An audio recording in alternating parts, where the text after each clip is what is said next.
Hi, my name is Josie Savitsky. I am a junior at the University of Akron pursuing a BS in exercise physiology, and I have recently graduated my 200-hour yoga teacher training program with the Holistic Leaders School of Yoga, which is run by a Akron graduate, Kevin Karras, and he is also the executive director of Akron's largest yoga festival, Elevate Akron. It's one of the largest yoga nonprofits in the area.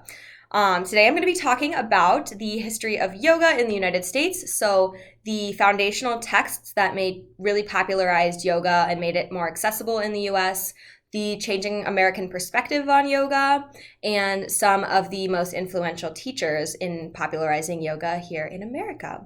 So to start off, way back in India, as culture was starting to come about, the Bhagavad Gita, which is a very historical text, it's considered to be the Hindu Bible, was beginning to make its way west via trade and exchange and exploration. So this is like 1800s, early 1900s. Scholars in England and America were beginning to translate the Sanskrit into English, all other kinds of languages. German scholars were using it.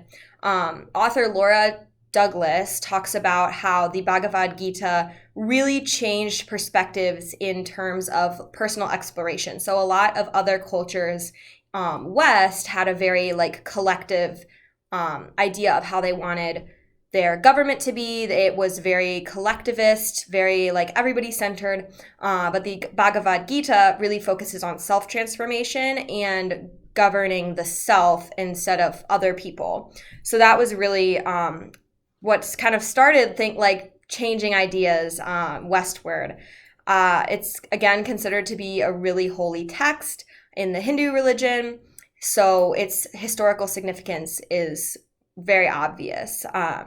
And the author of Yoga in America, she talks about how the Bhagavad Gita really just shocked people and changed their beliefs and just really started that process of recognizing Eastern thought as, wow, we can do this in America and we can have this experience of self-transformation.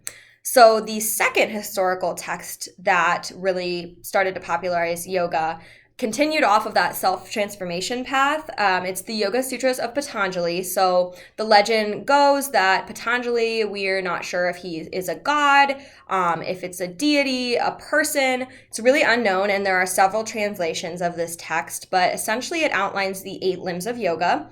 So some are the physical practice, which we know as asana, breathing practice, we know as pranayama, ethics for interacting with each other, which is yama, and ethics for yourself, which is niyama. So that's an example of some of them. It goes very deep into each of those, and a lot of scholars have translated these sutras from Sanskrit and given their own interpretation.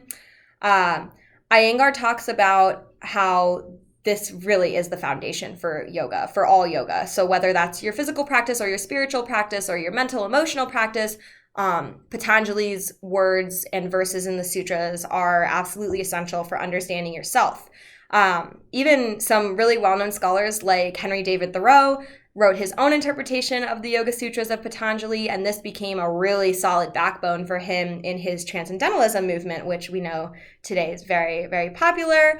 And that was one of the other things that Orsana focused on in their publication Yoga in America, and how that started to really change people's perspectives as well. The last historical text is Light on Yoga by B.K.S. Iyengar, and this was sort of the modern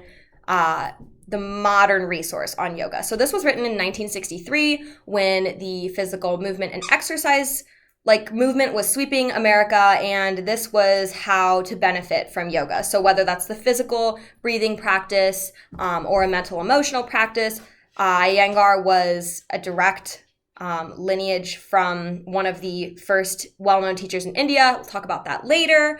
But this book, Light on Yoga, was really influential in changing people's perspectives.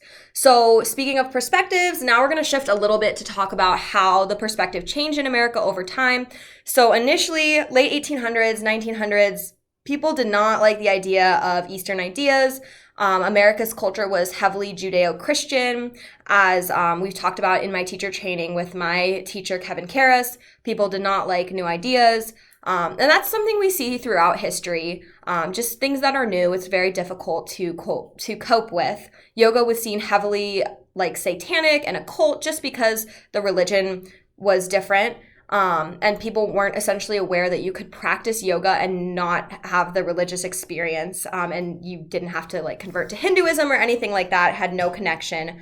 But essentially what changed people's perspectives to begin with was the popularity of traveling circuses, performers, and healers in the 1920s and 30s. So people were paying money to go see like fortune tellers and contortionists who essentially were practicing yoga. And then with that, there came some very influential people in the United States who helped to change attitudes on yoga. So the first was Swami Vivekananda, who addressed the First World Parliament of Religions in 1863. And he said, essentially, look, this is not a religious cult. This is a way to better yourself and better others and have better relationships. After him was Krishnamacharya, who opened the first yoga school in the United States and trained very well-known teachers like Pattabhi Jois, BKS Iyengar, which I mentioned earlier, and then Indra Devi, who really started to popularize yoga. She taught like the Kennedys and popular actors and actresses yoga in the 1960s and 70s. So she was very influential in making it accessible for the American public. Ultimately, all of these teachers influenced different lineages. So there's the Iyengar lineage, which I was trained in. Pattabhi Jois has a lineage, and Indra Devi has a lineage, and there are way more than just that. But essentially now yoga is up to the individual, and while it is very modern now and very well talked about, there are many aspects of yoga that reside from the ancient traditions, the texts, and the teachers.